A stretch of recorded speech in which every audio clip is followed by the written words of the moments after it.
Esto es Construyendo el debate. Gran parte de las mexicanas y los mexicanos estábamos. Política, periodismo, movimientos sociales, cultura. Opina, argumenta, analiza. Un espacio que se construye con tu participación. Esto es Construyendo el debate.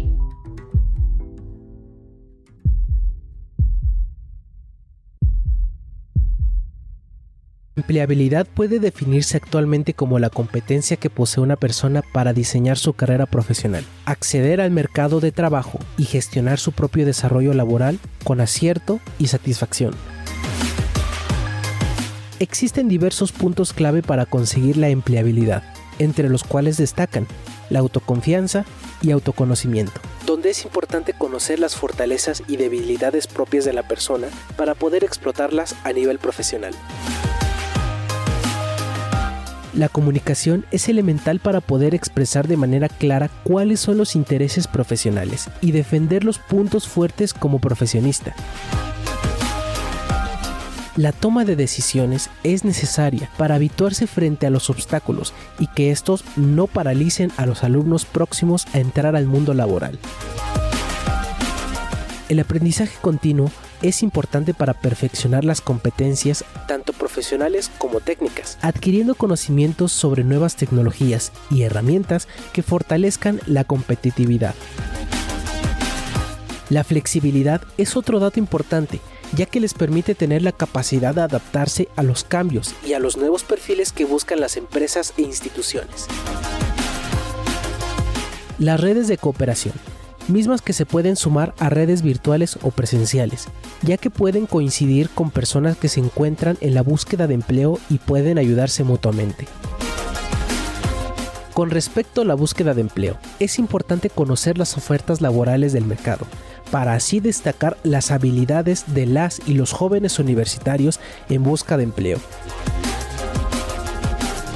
A través de las capacidades de las y los alumnos, es importante buscar el área en que se desarrollan y que le permiten dirigirse a encontrar el lugar correcto donde su potencial pueda involucrarse en un empleo que le permita tanto crecimiento personal como profesional.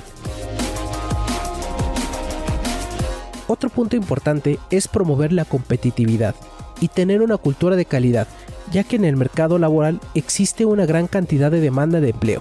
Es por eso que se está compitiendo por el mismo puesto, y es ahí donde los conocimientos otorgados por las instituciones universitarias se debe contemplar, con ser autodidactas. Con información de María Auxiliadora Sánchez Fernández, mi nombre es Yamil Sosa, y estás escuchando Construyendo el Debate.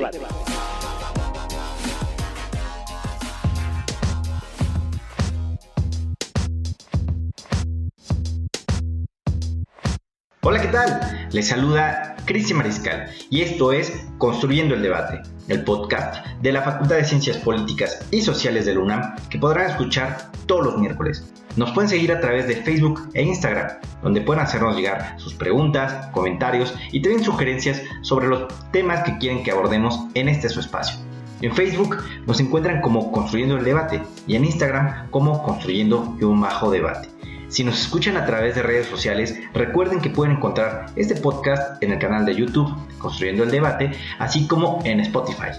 No olviden escucharnos, suscribirse y regalarnos un like. Y saludándoles de nuevo, dándoles la bienvenida a esta segunda temporada de Construyendo el Debate, hoy les presentamos este episodio donde hablaremos sobre las y los jóvenes universitarios y el mercado laboral. Para ello tendremos a tres grandes invitados, comenzando por la licenciada Elsa Itzel Rojas Bárcenas, la maestra Susana Chávez Jaramillo y también el doctor Gerardo Damián Hernández. Y de esta manera arrancamos saludándole con mucho gusto a la licenciada Elsa Itzel, quien es encargada del área de Bolsa de Trabajo y Prácticas Profesionales en esta Facultad de Ciencias Políticas y Sociales de la UNAM. Bienvenida, licenciada. Y me gustaría comenzar abriendo esta entrevista, esta sección. ¿Cómo pueden desarrollar la seguridad los alumnos universitarios próximos a entrar al mercado laboral? ¿Qué recomendaría? Pienso que los egresados y las egresadas, o en general la comunidad universitaria, tiene que aprovechar los diversos cursos y talleres que ofrece tanto la facultad como la universidad, porque tenemos talleres en donde les enseñamos a elaborar currículum y se les brindan estrategias para una entrevista de trabajo. Adicionalmente, se les recomienda realizar prácticas profesionales que les permiten generar experiencia profesional, y ellos además con este proceso también ya saben lo que es tener enfrentar un proceso de selección, ya que en muchas ocasiones el estudiante busca las prácticas profesionales que sean remuneradas precisamente para tener un apoyo adicional en su proceso precisamente de estudiante. Además de esto, es importante concientizarlos del campo laboral o de la situación laboral en el país, porque no es una cuestión propia de ellos y ellas, sino que es una cuestión a nivel nacional, en donde no van a encontrar precisamente un cartel o no muchos carteles que digan se busca administrador público, sociólogo, y ellos tienen que precisamente desarrollar sus habilidades personales.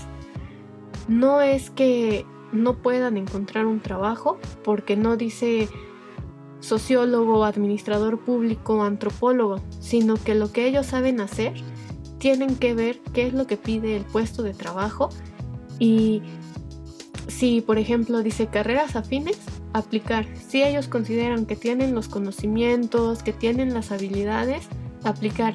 Que no los detenga el título, que no los detenga, el título del puesto de trabajo, sino que ellos tienen que conocerse a sí mismos, conocer sus habilidades para poder aplicar a un puesto de trabajo y saber que son capaces.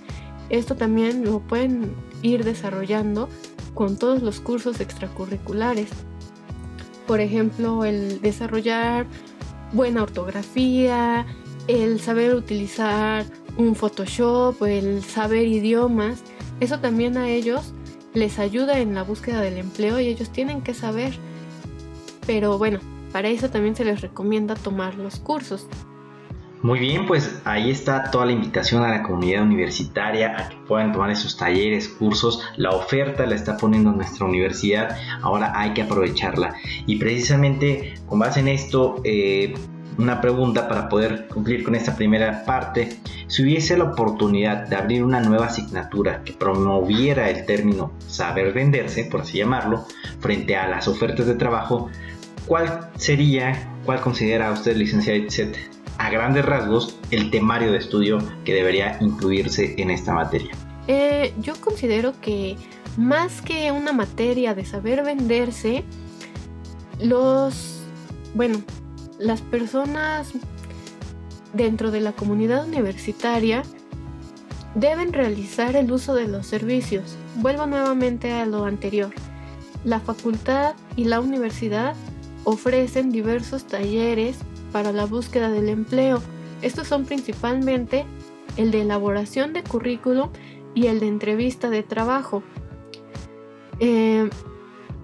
Aunque en ocasiones nos parezca muy obvio cómo hacer un currículum, debido a que hay muchas plantillas en internet, el mismo Word nos da plantillas de lo que debe de contener un currículum, no siempre son las mejores, o hay veces que exponen información innecesaria, como por ejemplo dónde estudiaron la primaria.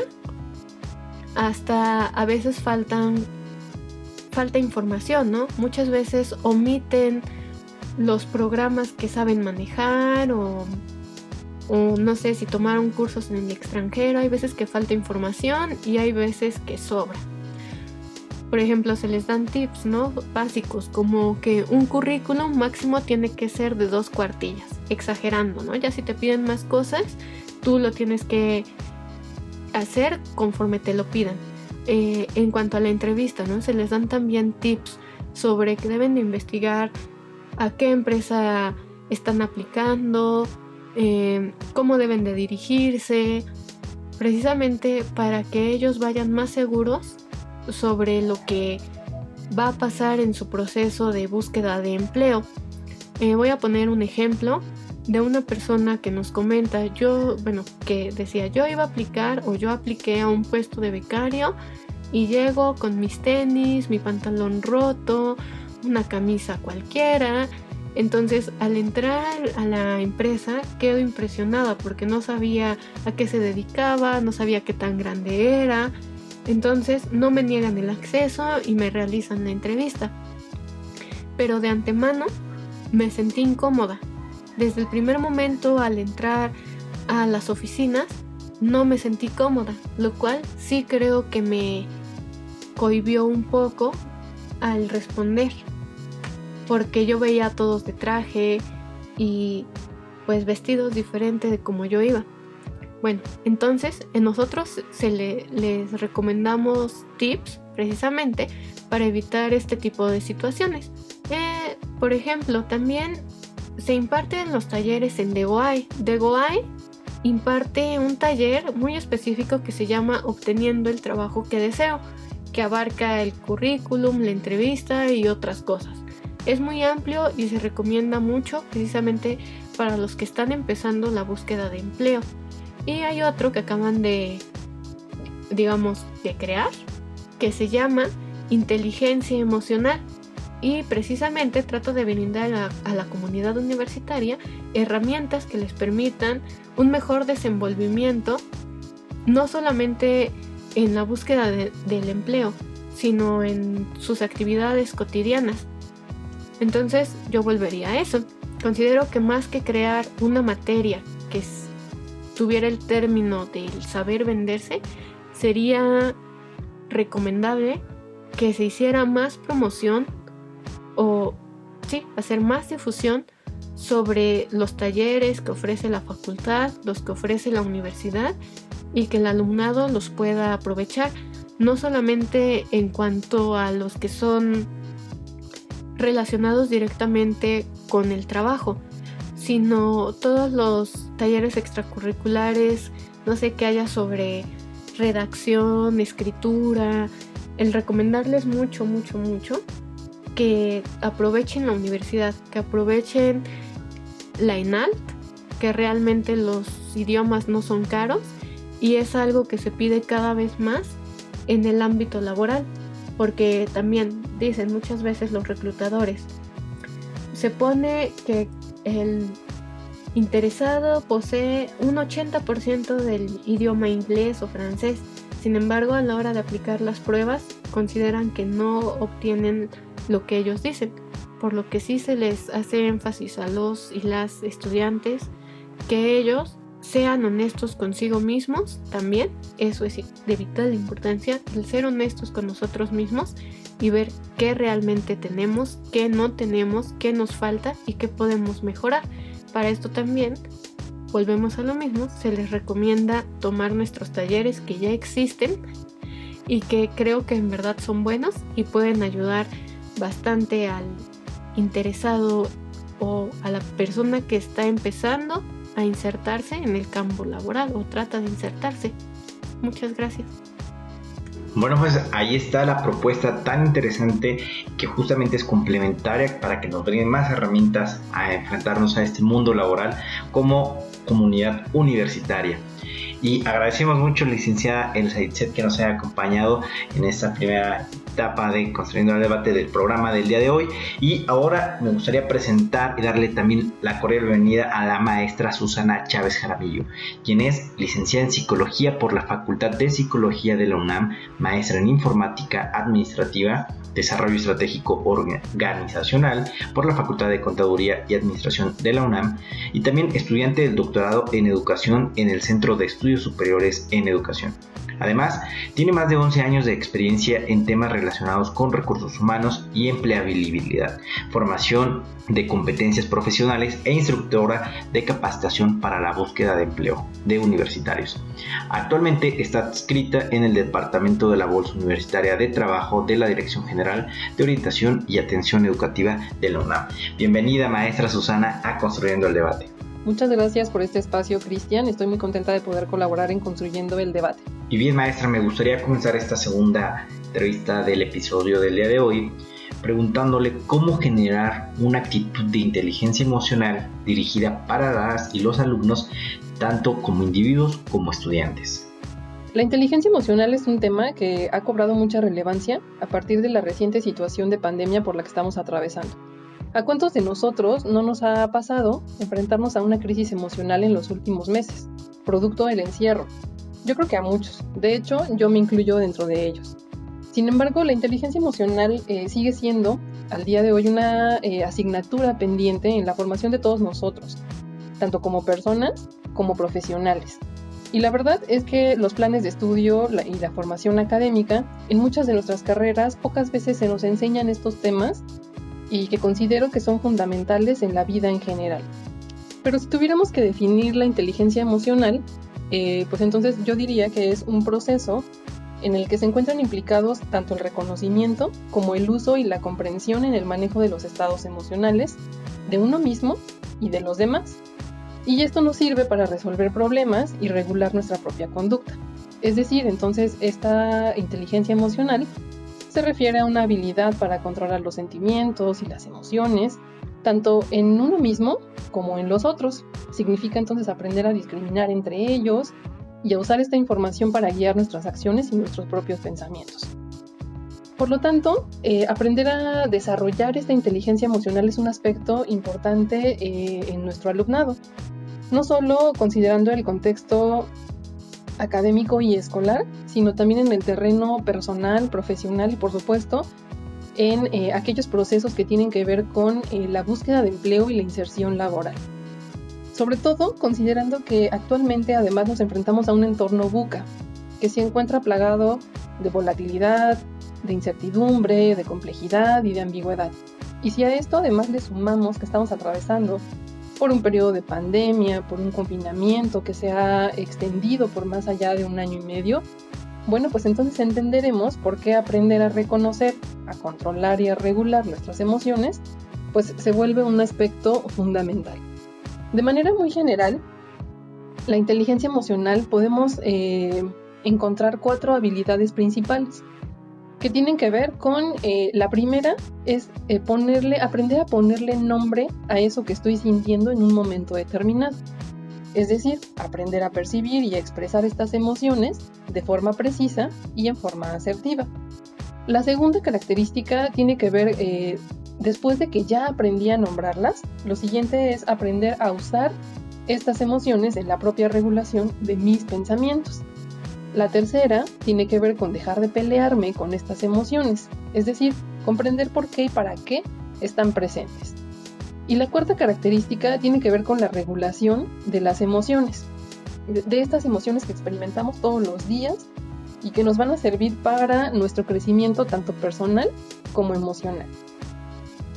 Aquí también es importante comprender que todos hemos crecido con ciertos paradigmas en torno a las emociones, porque de manera tradicional a ti y a mí nos enseñaron que esta clasificación de emociones tiene como un toque positivo y otro negativo. Y la verdad es que a muchos de nosotros estos paradigmas nos generan de alguna manera un miedo a sentir estas llamadas emociones negativas. Pero en realidad yo considero que todas las emociones que experimentamos son importantes y diferentes. Y sin duda estas traen consigo una enseñanza o un aprendizaje, así que dejemos que fluyan de manera responsable, pero asertiva. Maestra Susana Chávez, desde luego es un tema muy importante el de la inteligencia emocional que, como usted bien señala, ha cobrado relevancia en estos últimos meses de pandemia. Sin embargo, me parece que ha sido subsistente y que no solamente en el ámbito estudiantil, laboral, sino que además debe ser un tema permanente, tanto por la salud mental como jóvenes, y sobre todo ya en una vida adulta, precisamente donde pues nos involucramos en el mundo laboral y que hoy cobra gran relevancia y que qué bueno que empecemos a tomar más en cuenta y a hablar abiertamente. En ese sentido, continuando con esta misma entrevista, ¿cómo se puede fortalecer una cultura de liderazgo que les permita conocer otros modelos educativos, tanto a nivel nacional como internacional? Considerando nuevamente que nuestra sociedad se encuentra evolucionando y que todos nosotros estamos adaptándonos a nuevas necesidades y que los requerimientos de los mercados laborales están evolucionando y están cambiando, las personas que se encargan de reclutar y de seleccionar hoy en día, la verdad es que ya no están interesados en los antiguos jefes, ¿no? Estas personas que imponían su punto de vista, su forma de trabajo, que no escuchaban a las personas con las que estaban trabajando o que incluso ni siquiera las miraban como personas, ya no es el perfil que las empresas y las instituciones están buscando del liderazgo. Y en la actualidad, uno de los estilos de liderazgo que ha cobrado mucha relevancia es el liderazgo transformacional, y cuyas principales características son esta capacidad para inspirar y para guiar a las personas en el logro de objetivos. Ojo, porque estoy diciendo personas. Tienen que ver con la habilidad de servir como una fuente de motivación para que estas personas que integran un grupo de trabajo puedan conseguir sus objetivos.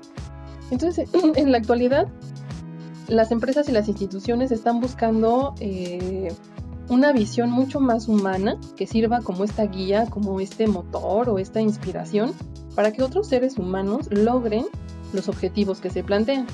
Entonces estamos retomando una visión mucho más humanista que considera a las personas con sentimientos, con emociones y no solo como robots o incapaces de pensar. En la actualidad, esta competencia de liderazgo, de hecho, es una de las que más se requieren en los mercados laborales, en muchas de las profesiones que nosotros formamos. Pero creo que también deberíamos de definir qué es esto del liderazgo, ya que es otra de las cosas que no nos enseñan en las aulas. Y la verdad es que uno descubre que esto es importante justo cuando llega a los entornos laborales, ¿no? ¿A cuántos de nosotros nos hubiera gustado que nos dijeran esto cuando estábamos buscando trabajo por primera vez? Ahora, dentro de los ambientes escolares, pocas veces se nos enseña justo a ser líderes, ¿no? O a desarrollar esta inteligencia emocional. Pero ojo, porque la empleabilidad es una responsabilidad individual. Por supuesto que esta empleabilidad se encuentra inmersa en un contexto que no podemos controlar, como lo son las crisis económicas, las contracciones en el mercado de trabajo, o por ejemplo, la reciente pandemia a la que nos estamos enfrentando. Eso está fuera de nuestro control, fuera de mi control y fuera de mi alcance, no lo puedo manejar. Pero lo que sí puedo modificar son aspectos de mi propia persona. Por eso, entonces, la empleabilidad individual depende de nosotros, depende de ti y depende de mí. Y por esta razón, yo te recomiendo a ti que nos estás escuchando del otro lado, que asumas esta responsabilidad y consideres las siguientes recomendaciones que te ayudarán a desarrollar no solo habilidades de liderazgo, sino un montón de competencias que te van a ser útiles para cuando quieras ingresar al mercado laboral. Y la primera de ellas tiene que ver con seleccionar una carrera profesional basada en un proceso de autoconocimiento y de reflexión profunda. Ojo, pero esta reflexión profunda tendrá que estar basada en tus propios intereses, qué te gusta, qué te apasiona, qué te motiva a estudiar determinada carrera. Otra es que tenemos que ser conscientes de que el mundo está cambiando y que este cambio es constante, por lo que en el futuro cercano hablar idiomas, manejar la tecnología, por ejemplo, pues van a ser indispensables. Otra cosa que es súper importante es aprender a definir un plan de vida y carrera. En este plan de vida y carrera yo necesito establecer metas en el corto, en el largo y en el mediano plazo. Y lo siguiente que tengo que hacer es esforzarme por cumplirlas. La cuarta recomendación es aprovecha todos los beneficios que te otorga la universidad mientras estás estudiando. Los idiomas, la cultura, las becas, la experiencia, los servicios, las prácticas, etc. La quinta es informarnos sobre las oportunidades de intercambios académicos tanto a nivel nacional como a nivel internacional. Busca las convocatorias, consulta los requisitos, conoce la duración, infórmate acerca del proceso de selección para que puedas aplicar y no se te pasen las fechas, etc. Alinea tu formación profesional con tus intereses laborales, es decir, piensa en tu futuro. Selecciona de manera adecuada una área terminal dentro de tu carrera, elige una modalidad de titulación que te permita adquirir o que te permita poner en práctica tus conocimientos y tus habilidades. Y otra es no veas al servicio social como un requisito obligatorio, sino velo más bien como una oportunidad para generar experiencia profesional. Busca realizar prácticas que te permitan adquirir esa experiencia y generar o ampliar esta red de contactos de otras personas que ya están colocadas en el medio que a ti te interesa y que te puedan en algún momento ayudar con una recomendación. Los programas de voluntariado durante los últimos años también han cobrado mucha relevancia y te van a ayudar a desarrollar habilidades blandas. Entonces, si no lo habías considerado, pues hazlo, ¿no? El trabajo dentro de nuestra facultad también puede contar o también puede ayudar a nutrir tu CV. Es decir, puedes buscar hacer alguna colaboración en algún laboratorio, con algún profesor, participar en un proyecto o en una investigación académica, y esto también lo puedo reportar en un currículum a la hora de estar buscando trabajo. Y las asociaciones profesionales de tu carrera también son una fuente importante para crear o ampliar esta red de contactos de otras personas que ya están colocadas en el medio de trabajo que a ti te interesa ingresar.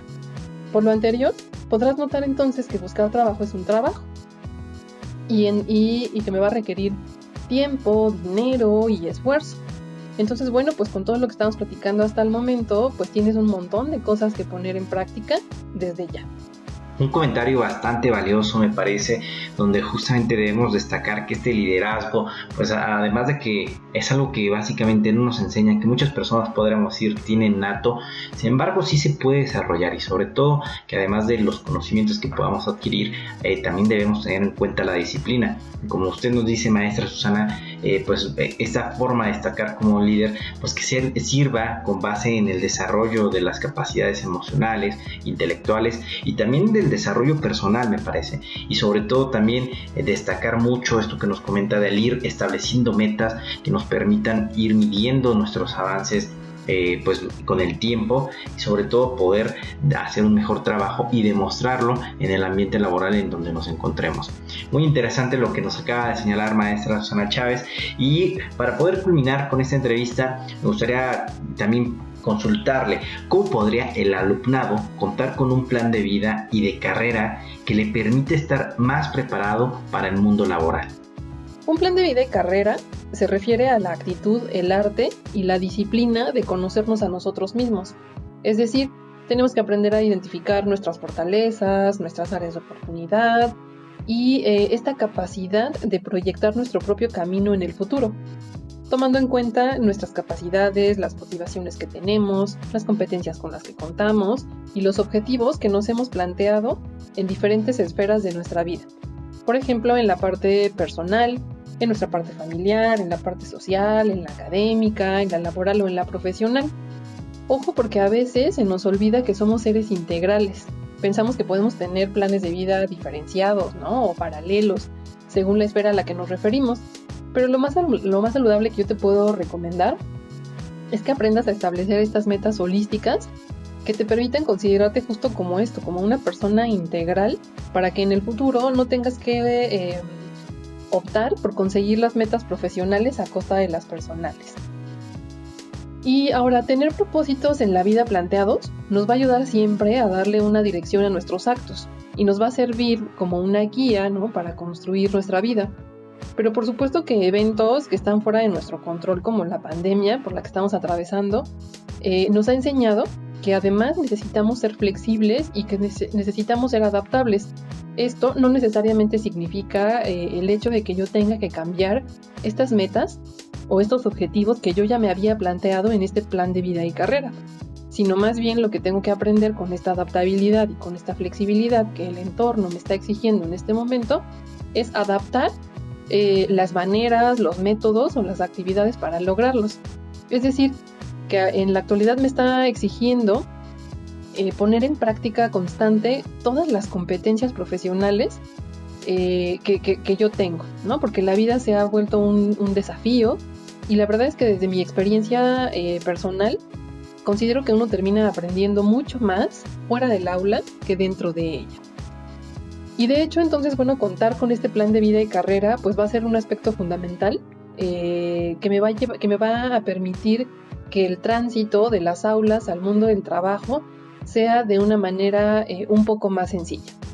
Porque uno de los principales errores que cometemos frecuentemente, sobre todo cuando somos muy jóvenes y estamos empezando a buscar trabajo, es salir al mercado laboral sin conocernos, sin saber qué quiero hacer con mi vida profesional, a dónde quiero dirigirme, etc.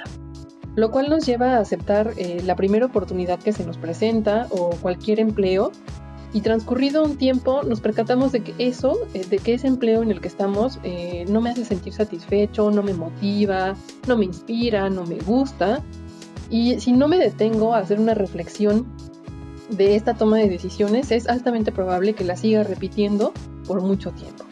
Entonces este plan de vida y carrera nos ayuda también a tomar mejores decisiones al momento de estar ingresando al mercado de trabajo, ya que si yo me conozco y sé qué es lo que quiero hacer con mi vida profesional, pues me voy a enfocar en un grupo de organizaciones con necesidades y requerimientos particulares, y este proceso de búsqueda de empleo, que no deja de ser complejo, pero sí puede ser un poco menos estresante o menos frustrante, porque yo voy a estar más enfocado en una meta en específico. Ahora, para finalizar esta conversación que hemos tenido, me gustaría compartir contigo algunos tips generales que te pueden ayudar en este proceso de búsqueda de empleo. Y el primero es, acuérdate que en este proceso de búsqueda de empleo o de inserción laboral es un proceso de venta profesional, donde tú eres el principal protagonista. El segundo consejo es, el autoconocimiento es fundamental a la hora de estar buscando empleo. Acuérdate que en un proceso de selección no te van a pedir que hables de cosas que tú no sabes, pero te van a pedir hablar de ti mismo. Así que la recomendación general sería, conócete.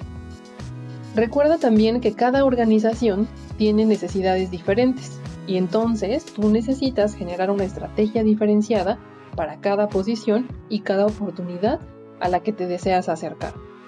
La cuarta es, a veces se nos olvida compartir con el reclutador información relevante, tanto en el currículum como en la entrevista de trabajo. Pero recuerda que las personas de recursos humanos que te van a evaluar no son tus amigos y no te conocen. Entonces tú necesitas darles esa información organizada y precisa. La quinta es, el currículum es un documento dinámico, ¿ok? Por lo cual tú deberás personalizarlo para cada posición a la que desees postularte. La sexta es, estudia la vacante a la que te postulas. Conoce al reclutador al que te acercas, realiza una investigación a profundidad, y esto te va a servir mucho para personalizar esta estrategia de búsqueda de empleo. La 7 es, prepárate para cada entrevista y proyecta una imagen profesional, tanto si estás haciendo una entrevista virtual como si la estás haciendo de manera presencial. Y la última es, si tú no te crees a ti mismo, ¿cómo esperas convencer a un desconocido, en este caso un reclutador, de que eres tú el candidato que él está buscando? Entonces, empieza por reconocer tus logros y véndete en este proceso de búsqueda de empleo. Y a manera de conclusión, me gustaría recordar entonces, o enmarcar, que la empleabilidad es una responsabilidad individual, por lo que tú eres el principal protagonista al momento de estar buscando empleo.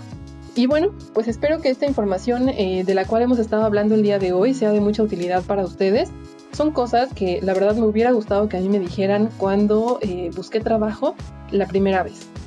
Muchas gracias Cristian Mariscal y al equipo de producción por esta invitación a participar en Construyendo el Debate. Les deseo un excelente día y muchas gracias. Al contrario, maestra Susana, qué gusto haberle escuchado, que nos compartiera toda esta experiencia. Desde luego, las recomendaciones que ahí están para todos nuestros compañeras y compañeros universitarios que puedan tomarlos en cuenta, porque me parece que es algo muy valioso lo que nos ha compartido. Y bueno, agradecerle que haya estado también con nosotros aquí en Construyendo el Debate. Y para cerrar este episodio, quiero presentar al doctor Gerardo Damián Hernández, quien es doctor en Ciencias Políticas y Sociales con orientación en Sociología por el posgrado en Ciencias Políticas y Sociales de la UNAM. También es maestro en Estudios Políticos y Sociales por el mismo posgrado y licenciado en Sociología por la Facultad de Ciencias Políticas y Sociales de la misma universidad. Entre sus áreas de trabajo están riesgo, incertidumbre e individualización, procesos intergeneracionales, desigualdad y curso de vida, juventud, educación y trabajo. Es profesor de asignatura en la Facultad de Ciencias Políticas y Sociales de la UNAM y ha participado en proyectos institucionales sobre educación, trabajo y temporalidad. Bienvenido a Construyendo el Debate, doctor Gerardo Damián. Pues para comenzar con esta tercera y última etapa de este episodio, me gustaría preguntarle cuáles son las expectativas laborales de las y los jóvenes estudiantes universitarios. Muchas gracias por la invitación a Construyendo el Debate. Ahora, para tratar el tema de expectativas laborales de los y las jóvenes estudiantes universitarios, creo que habría que considerar por lo menos 3 aspectos. En primer lugar, la eficiencia de la idea o el ideal de la educación como algo positivo, como algo que les va a ayudar a encontrar un buen trabajo y con eso mejorar sus condiciones de vida. Aunque esta idea no está exenta de tensiones, pues al mismo tiempo que se reconoce que la educación juega un papel positivo en la movilidad social, también se reconoce que ya no es suficiente tener un título. Basta para eso ver los comentarios en redes sociales o conversar con jóvenes sobre estos temas para notar la ambivalencia que existe respecto al valor de la educación y su relación con el trabajo. Esto está relacionado con un segundo aspecto que quisiera resaltar. Creo que para entender las expectativas laborales es útil conocer quiénes son los y las jóvenes que llegan a educación superior. Es un hecho que desde las últimas décadas del siglo pasado la cobertura y la matrícula de educación superior se ha incrementado, pero está lejos de atender a toda la población juvenil. Ahora, sabemos por buena cantidad de trabajos que gran parte de los y las jóvenes quedan fuera del sistema escolar en las transiciones hacia el nivel medio superior y también hacia el nivel superior. Así, aproximadamente de 14 millones de niños y niñas que ingresan a primaria en cada ciclo, por lo menos desde 2010, alrededor de 4 millones son quienes llegan a la universidad. Sabemos también que los y las jóvenes de sectores menos favorecidos tienen mayor probabilidad de quedar fuera del sistema escolar. Esto por la concatenación de distintas condiciones de desigualdad que viven y que les impiden continuar estudiando, como carencias económicas, pero también entornos sociales que favorecen el abandono escolar a favor de comenzar a trabajar o de formar una familia. Así, quienes llegan a educación superior, a pesar de toda su heterogeneidad, comparten algunas características que nos dicen algo de sus expectativas laborales. Quizás lo que más peso tiene es que poseen condiciones familiares y condiciones materiales que les permiten continuar en la escuela, pero también comparten una especie de socialización orientada a la educación. Esto quiere decir que a lo largo de su vida han tenido exposición a entornos que favorecen la idea de que estudiar es algo valioso, es un horizonte de posibilidad viable y deseable. Quizás esto es un remanente de lo que vivieron sus padres y madres y hasta sus abuelos, para quienes estudiar sí estaba acompañado de una mejora en sus vidas, y esto funciona como un ideal, aunque no funciona de igual modo que para generaciones anteriores. Esto último apunta al tercer aspecto, más estructural si lo quieren ver así. Durante las últimas 2 décadas del siglo pasado, las condiciones laborales en el país se transformaron. Una manera de entender las consecuencias de esta transformación es la fuerte precarización y flexibilización, el incremento de la informalidad, la disminución de la calidad de los empleos para personas de todas las edades, aunque afecta con mayor fuerza a la población joven que inicia su vida laboral. Habría que matizar, pues si bien afecta con mayor fuerza a la población joven, hay distintas condiciones como la clase y el género que hace que algunos jóvenes experimenten los efectos de esto con todavía más fuerza. Ahora, el grado de conciencia o la comprensión que tengan de esta situación influye en sus expectativas laborales, pues la interpretación que tengan sobre esta situación más amplia del país les lleva a tomar decisiones sobre qué estudiar, esperando que eso se refleje en un buen trabajo que les ayude a mejorar sus condiciones de vida. A estos 3 aspectos habría que agregar los efectos de la pandemia por COVID. Por esta pandemia se ha hecho más complicado conseguir o mantener un trabajo, ha disminuido también la calidad de las condiciones laborales, ha aumentado el trabajo informal y por plataformas digitales. En este panorama, creo que las expectativas laborales de los y las jóvenes están atravesadas por esta suerte de ambivalencia. Ambivalencia como un concepto sociológico que nos remite a la convivencia de 2 cuerpos de normas, pautas, ideales, que son lo suficientemente distintos y contradictorios entre sí para complicar las transiciones de la escuela al trabajo en este caso. Por un lado, se sabe y se cree que la educación influye de manera positiva para conseguir mejores trabajos, pero también se sabe que no es suficiente y que ya no garantiza lo mismo que hace algunas décadas, pues conseguir un trabajo depende de más factores además del título universitario. Creo que en lo que concierne a las expectativas laborales de los y las jóvenes, resulta útil pensar en esta tensión entre el reconocimiento de la educación como un valor adecuado, pero que no resulta suficiente para conseguir buenos trabajos y mejorar sus condiciones de vida. Doctor Gerardo, muy completa su respuesta, agradeciéndole que nos dé todo este contexto sobre pues realmente los diferentes elementos que pueden tener en los jóvenes universitarios para generar expectativas laborales. Desde luego tomando en cuenta pues ahora sí ya se le llama abiertamente, ¿no? El engaño que se nos dio en algún momento de saber que el hecho de estudiar una carrera universitaria nos iba a garantizar un cierto estilo de vida o un ingreso, que hoy en día pues bueno, esto se ha transformado y se ha acentuado aún más con el tema de pandemia, como bien lo dice. En ese sentido, hablando precisamente sobre el futuro laboral de las y los jóvenes universitarios, doctor Gerardo, ¿usted qué considera, qué tan prometedor podemos señalar que se pueda proyectar este futuro? Para hablar del futuro laboral de los y las jóvenes en el país, creo que es pertinente voltear al pasado reciente y pensar en las consecuencias de la pandemia. Como mencioné antes, desde el final del siglo pasado han ocurrido en el país cambios importantes en todo lo relativo al trabajo, algo que podemos ver como una transformación de los mercados laborales que ha afectado de manera distinta a las personas por su condición de clase, de género, su nivel educativo, la región en la que viven, pero también por la edad. En general, esta transformación ha llevado a que las condiciones laborales empeoren. Así tenemos que la calidad de los empleos es mucho menor, ofrecen menos ingresos, no ofrecen ni prestaciones ni seguridad social, y además han aumentado otras formas de contratación y relaciones laborales como el trabajo por aplicaciones o como el trabajo freelance. En estas condiciones, los y las jóvenes universitarios experimentan mayores grados de incertidumbre al comenzar su vida laboral. Claro que, como decía antes, habría que hacer matices, pues no todos experimentan la misma incertidumbre, pues esto depende de otros factores como condiciones de clase y género. Por ejemplo, de acuerdo con datos de 2019 de la OCDE, se ha observado que aunque las jóvenes universitarias tienen menores posibilidades de conseguir un trabajo, y esto aunque ellas representan al 53% de quienes consiguen un título universitario.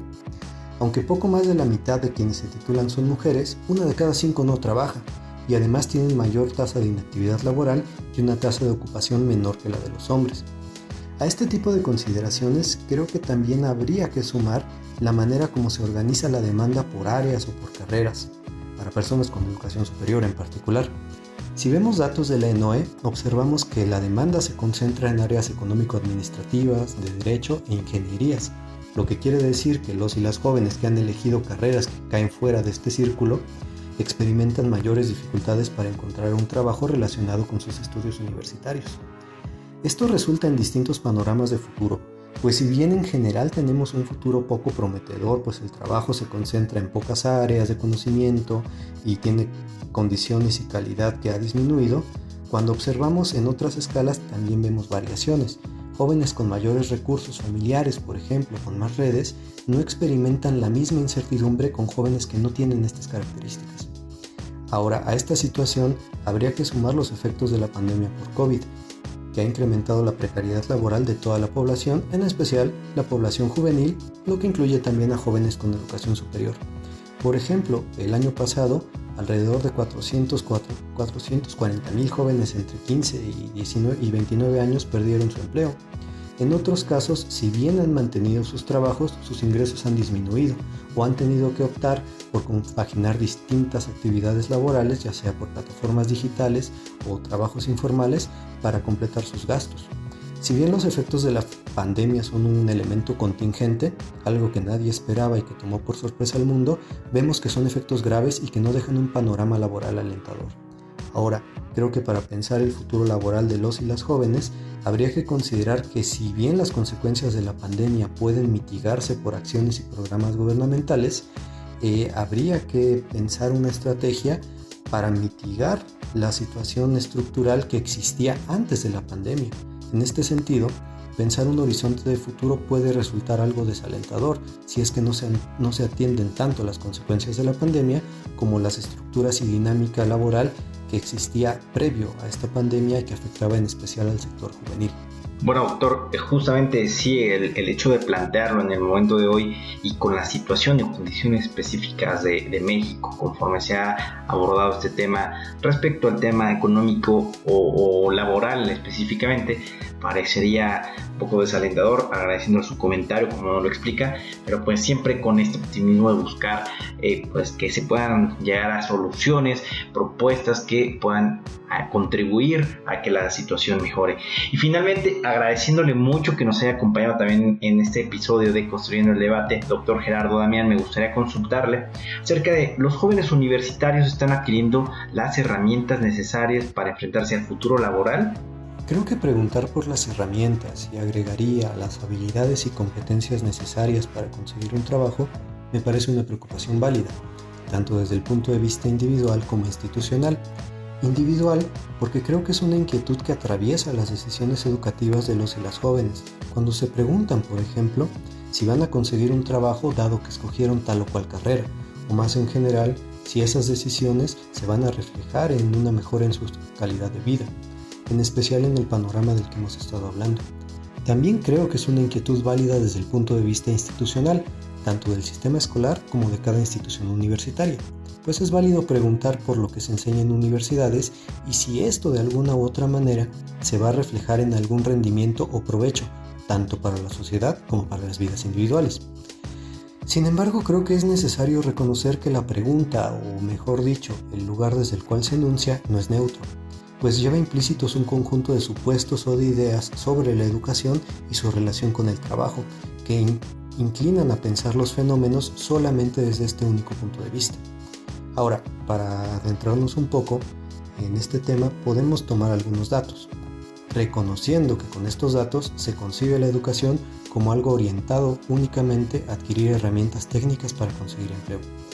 Desde el punto de vista de jóvenes egresados, y esto según la Encuesta Nacional de Egresados 2021, vemos que en general perciben que es necesario fortalecer aspectos como la enseñanza de idiomas, el manejo de software y la capacidad de negociación, pero consideran que sí adquirieron durante su formación universitaria otras herramientas y habilidades como el trabajo en equipo, liderazgo y toma de decisiones. Ahora, desde el punto de vista de quienes contratan, la situación es algo distinta. Según datos de la OCDE, los empleadores mexicanos indican que tienen dificultades para cubrir vacantes, pues la formación de los y las jóvenes les parece insuficiente, no cumplen con los criterios para cubrir los puestos. Como les decía, esta forma de preguntar oculta aspectos que tienen que ver con una dinámica más amplia, en la cual los espacios universitarios no son solo lugares para adquirir herramientas técnicas. Por ejemplo, también son espacios en los cuales los y las jóvenes entablan relaciones, establecen redes de conocidos que a veces tienen una influencia igual o mayor que las habilidades y herramientas técnicas que se supone les van a ayudar a conseguir un buen trabajo. También podríamos preguntar por si estas herramientas técnicas acaso no nos impiden ver que la demanda laboral en el país está concentrada en muy pocas áreas de conocimiento.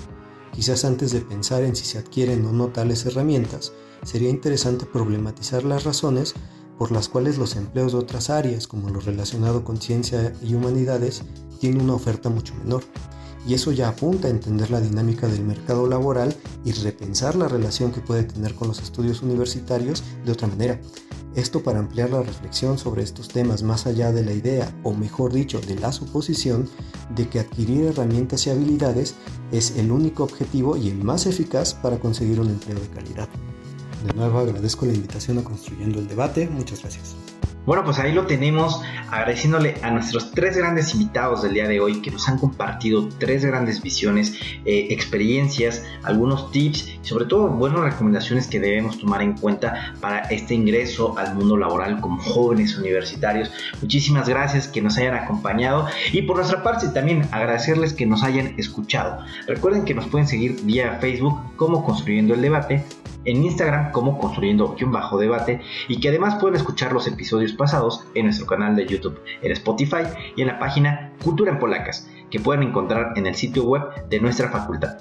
Si les gustó este programa, regálanos un like, compártenos con tus amigas y amigos y no olviden dejarnos un comentario. Este podcast es producido por la Coordinación de Extensión Universitaria de la Facultad de Ciencias Políticas y Sociales a cargo de la maestra María Auxiliadora Sánchez Fernández. Coordinación de producción, Carlos Correzca Jadillo. Asistente de producción, Jessica Martínez Barrios. En la producción de cápsulas informativas, Valeria Hernández, Yamil Sosa y Daniel Bonilla. Se despide de ustedes su amigo Cristian Mariscal. Hasta el próximo episodio.